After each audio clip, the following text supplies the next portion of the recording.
New Karachi Shafiq मोड़ के पास 2001 में हमने एक किराया की जगह पर न्यू फैक्ट्री का स्टार्ट लिया था। ये एक बड़ा प्लाट था जिसमें 3 पोर्शन पर मुख्तलिफ फैक्ट्रीज थी। गेट से दाखिल होते ही चौकीदार का रूम, फिर दो तरफ 2 फैक्ट्रीज और सामने हमारी फैक्ट्री थी। हमारे पोर्शन में दाखिल होते ही सामने ऑफिस, एक तरफ गोदाम में कच्चा माल और दूसरी तरफ मशीन्स लगी हुई थीं। इर्द गिर्द में 3 तरफ खाली प्लाट थे और गेट के सामने चाय का होटल और पान की दुकान थी। हमारा नया नया काम था तो अक्सर वहीं सैंपलिंग वगैरह बनवाते थे और अक्सर देर रात तक वहीं बैठे रहते। खाना, चाय, सिगरेट के दौर भी चलते थे। एक रात करीब 10 सवा 10 पर लड़के को खाना और चाय सिगरेट लेने भेजा हुआ था कि अचानक बारिश हो गई। थोड़ी देर बाद खाना आ गया तो सब साथ मिलकर खाने लगे। उसी दौरान बातों बातों में लड़के ने कहा कि हमारी फैक्ट्री की छत पर शायद चौकीदार की बीवी या बेटी बारिश में लाल जोड़ा पहने अकेली नहा रही है। हमने इसको कहा, ज्यादा मत देखना, ये पठान अपनी औरतों के बारे में काफी सख्त होते हैं। कुछ गलत समझ लिया तो तुझे मार मोर कर यहीं किसी खाली प्लाट में दफना देंगे। खाने वगैरह से फारिग हुए तो बारिश भी रुक गई थी। हम सब घर के लिए निकलने लगे। गेट से गाड़ी निकलने लगी तो दानिस्ता नजर वही छत की तरफ गई तो वहां इस वक्त भी कोई लाल चादर या दोपट्टा ओढ़े बैठा था। 2-3 दिन गुजर गए, बात आई गई हो गई। फिर अचानक एक बार फिर दिन के वक्त बारिश शुरू हो गई। इस बार बारिश कुछ ज्यादा तेज थी। हमारे पोर्शन में गोदाम वाली तरफ छत से पानी आने लगा तो हमने जल्दी जल्दी लोडर से माल साइड में करवाया और लड़के को चौकीदार के पास भेजा कि ऊपर छत से पानी आ रहा है तो हमको ऊपर जाकर प्लास्टिक बिछाना है ताकि पानी अंदर ना आए। मगर वो लड़का वापस आकर कहने लगा कि चौकीदार तो कह रहा है कि ऊपर जाने का कोई रास्ता नहीं, आप खुद किसी सीढ़ी का बंदोबस्त कर लीं। हमको फौरन वो छत पर बैठी औरत याद आ गई तो मैं खुद चौकीदार के पास गया और इससे कहा कि जहां आपकी फैमिली रहती है हम इस तरफ से चले जाते हैं। चौकीदार हैरान परेशान कहने लगा, हमारी तो फैमिली गांव में है, छत पर तो कोई नहीं रहता, ना ही कोई रास्ता है, तो औरत कहां से आ गई।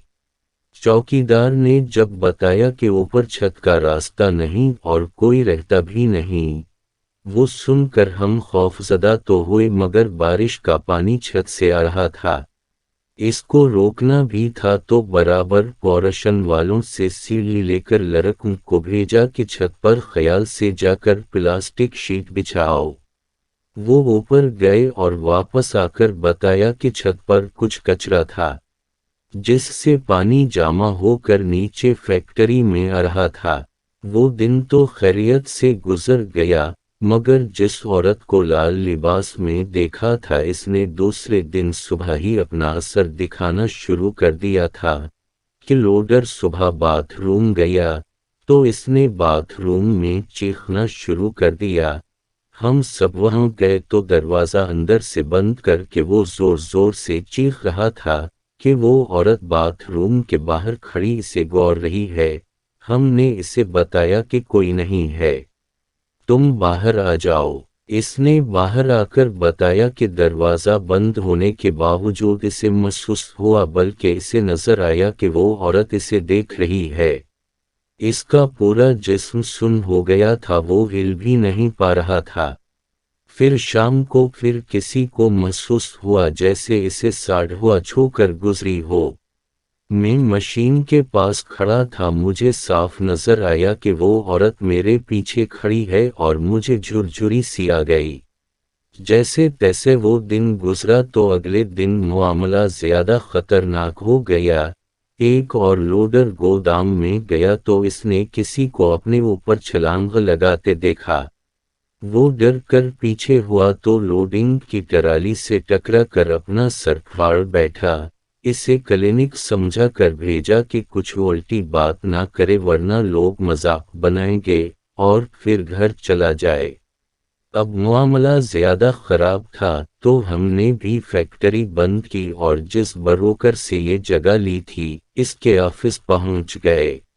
اسے سارا قصہ سنایا کہ اب یہاں کام کرنا مشکل ہے، مشینز وغیرہ کہیں اور شفٹنگ کرنا آسان بھی نہیں اور خرچہ بھی کافی ہو جائے گا۔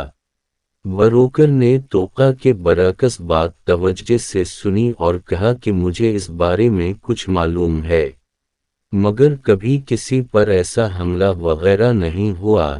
ہم نے اس سے ہی صبا سنیما کے قریب ایک اور جگہ کی بات کی۔ پھر اس نے اس لڑکی کے بھوت یا روح کی کہانی جو اس نے 4-5 سال قبل سنی تھی وہ بتایا کہ ہمارے فیکٹری کے پلاٹ کے پیچھے خالی پلاٹ میں کچھ لوگ شام کے وقت ٹرکوں سے اسمگل شدہ مال اور شراب وغیرہ کاروں میں بھر کر منتقل کرتے تھے کہ ایک روز اس پلاٹ کے سامنے کچی آبادی سے ایک لڑکا جس کی 2 روز بعد شادی تھی، وہ اپنے دوست کے ساتھ حجام کے پاس بال بنوانے نکلا تو ان گاڑیوں میں سے کسی ایک کار نے اسے ٹکر مار دی۔ لڑکا اور اس کا دوست ان سے الجھ پڑے تو خالی پلاٹ میں جہاں ٹرک کھڑے تھے ان لوگوں نے ان کو پکڑ کر خالی پلاٹ میں لے جا کر تشدد کیا جس سے دونوں ہلاک ہو گئے۔ وہ ان کو وہی چھوڑ کر بھاگ گئے۔